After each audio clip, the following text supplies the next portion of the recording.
Growing up, I used to believe I was like everyone else, just with the added circumstance of being in a wheelchair. But now, having lived in this world for over 30 years with cerebral palsy, I've come to the conclusion that I'm not.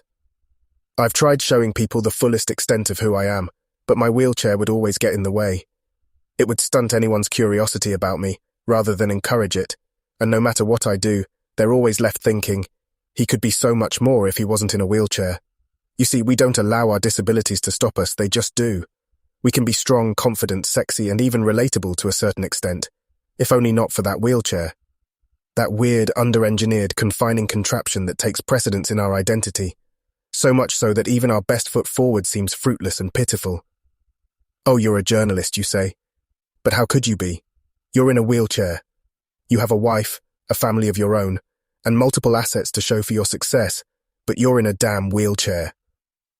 It doesn't mean nearly as much as it would if you were born without problems. Where does this inherent rejection stem from?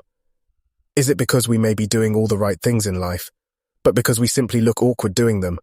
That's enough for others to not take a chance on us. Is our awkwardness so distracting that at one point it's deemed repulsive, even among our own kind? Maybe that's why people with disabilities don't have their own culture. You'd think after we'd forged our imprint in the civil rights movement 50-some-odd years ago, we'd get somewhere.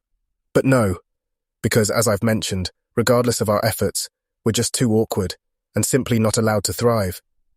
Yes, you may have seen myriad crippled comedians, but where are our crippled business owners?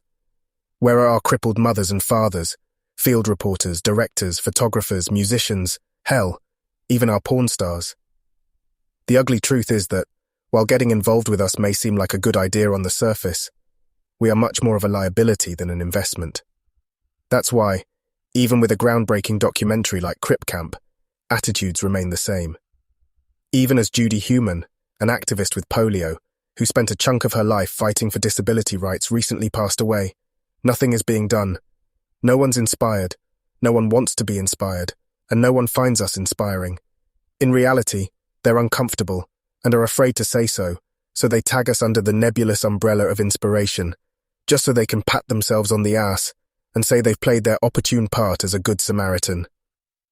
I hope that regardless, as I wrap up this message, I take comfort in the fact that it will be out there for all to glean something from.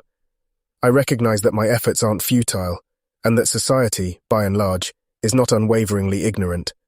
But it's up to us to choose whether to make that change, to be the catalyst for change, and maybe life will move forward, a tad better than it once was.